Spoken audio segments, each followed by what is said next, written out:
Bismillahirrahmanirrahim. Honorable Justice Mansoor Ali Shah, Justice Mandu Khair, Justice Aswat Kiani, Abdullah Fadil, Valerie, NCRC, not any less, DG of the Federal Judicial Academy, and dear children, Assalamu alaikum, and thank you for being here. It really is a privilege to be in a room with so many different stakeholders, really looking for just one target. How do we address a very, very critical issue of justice for children? And all of us here in the front and on that side, we are entrusted with upholding fairness and accountability. And we have to ensure that we have to protect our most vulnerable, and that is you all over there. And yet, sadly, our justice system often deepens the wounds that it should heal, leaving young lives scarred forever. Let me begin with a sort of undeniable truth. Our country is very over-legislated and very under-implemented. And we are drowning in layers upon layers of laws. Laws so dense, so contradictory, so complex, that we, and even the government, struggle to understand, to navigate, and to enforce them effectively. This over-legislation breeds inefficiency, it stifles innovation, it undermines compliance, and it erodes public trust in the legal system. But not all laws are flawed. Some, like the juvenile justice system and these recent child protection laws, are progressive. However, their impact remains limited to really just paper. And today, in direct violation of the JJSA, despite the provision of diversion, 3,000 children are locked in jails throughout Pakistan. And they will remain in this system that fails to differentiate between what is a minor crime, what is a minor mischief, and what is a serious crime. In Karachi, 98.7 children are under trial prisoners, which means their fate has not been decided. And they're detained for very petty crimes, languishing in overcrowded cells, often with other children or juveniles in conflict with law who may be serious offenders. I went to Sindh and I met a little boy, he must be about 15 years old, and he was in jail for about 2 months and he had stolen the neighbor's parrot. So the National Commission for Human Rights has a clear mission. What do we do, especially in terms of juvenile justice?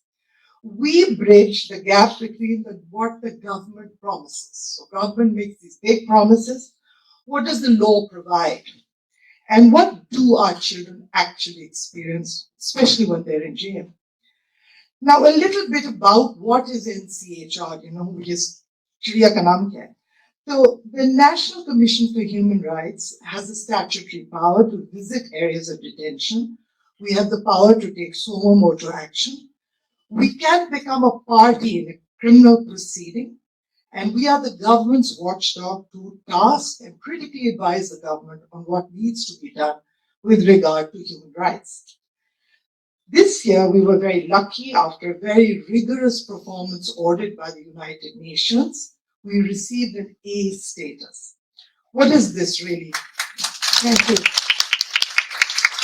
This doesn't mean that human rights are A status. This just means that we have had a performance audit, which is something like an ISO 9000 that they do in companies and industries, and that we are an independent commission which complies with international standards. We also contribute alternate reports on Pakistan's performance vis-a-vis human rights. We just gave a report on the civil and political rights 2 months ago, and now we will be preparing an alternate report on the rights of the child, which will be presented in February next year.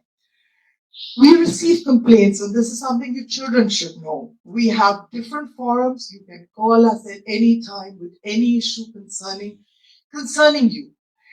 We have resolved about 8,000 human rights cases at our complaint center. We have conducted critical investigations into torture, irregular migration, prison reform, blasphemy, cyber safety. We have visited jails and women's shelters, mental health facilities, which is something really I think someone should look at. There's a lot of nonsense happening with regard to unregulated people who think or label you as mentally ill and imprison you and give you medication, and there's very little regulation on that. And we have really worked to try and advocate for those who are unheard and overlooked. During our visits to jail, we noted that 90% of the children that we met had no legal aid, despite the setup of institutions that are supposed to provide it. The majority of children came from poverty and lack of education, and 45% of the children we met had never ever attended school. And that kind of underscores the strong link between lack of education and crime or delinquency. NCHR has been, and we have for the last few years, been advocating for justice for children. In Adiyala Jail, with the proactive support of juvenile magistrates Rana Mujahid and Nasser Manella Baloch, and the speedy trials that they did, we were able to acquit 75 children in a record-breaking 4 days. However, a month later, when I went back to the jail, and 12 of them had returned. I don't know maths, but that's quite a bit, 12 out of 75. And when I asked the kid, I said, "Tum phir se वापस आ गए हो?" तो कहता, "बाजी पेट में तो खाना भी तो खाना है." So he was back again. And this brings us to the issue that without proper reintegration processes, these children will go back to the only environment that they know, which is jail. And this is sort of a revolving door of, which highlights the need for systemic reform to break this cycle of neglect, lack of education, crime. And, this is of extreme importance. All of you children here are talking about education. 40% of Pakistan's population, which is 100 million children, are under the age of 18. 30% of these are illiterate. Every year, 4 million children will go for jobs. When they get the jobs, those children who are not educated will never get a chance to ever get a job. And for them, their opportunities will be non-existent. And what we don't understand and the government needs to understand is that when this lack of prospects affects children, they go into depression, mental health. 3 or 4 reports, very tangible reports, from one from Rabiya Khan also, show that 34 to 42% of youth suffer from depression and anxiety. When children are faced with this frustration, they turn to violence. And we have seen, and we did a survey of the mob violence that took place in Jaranwala and Sialkot. The majority of people were under the age of 25, some even as young as 12. So this links out how frustration, poverty, violence. And we are ill prepared to handle this crisis, despite some good work, child protection courts, some child-centric police stations. We really need strong interventions. It's sad. Pakistan has 12 cases of sexual violence against children in every single day. And yet, we do not have National Action Plan on child abuse. We have committed to madrasa reform as early as 2004. Nothing happened.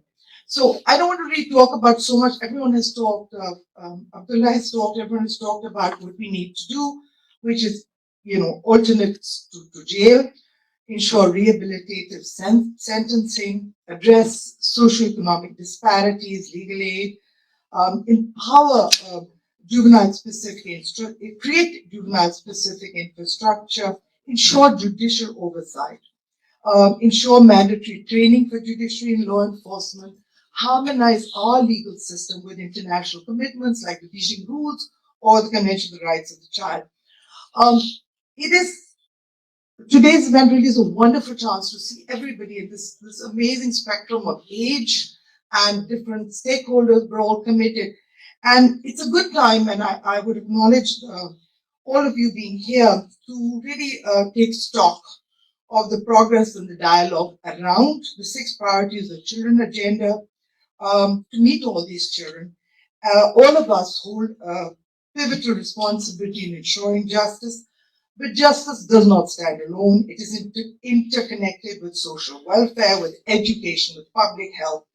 To truly transform the lives of children, we need integrated, multi-stakeholder approach that is not sporadic, that is long-term, inclusive, and cross-party. Together we can make a difference. I commend the Federal Judicial Academy, UNICEF, GDP, Valerie, for organizing this critical forum, which really helps us rewrite this narrative and make life better for the children of this country. Thank you.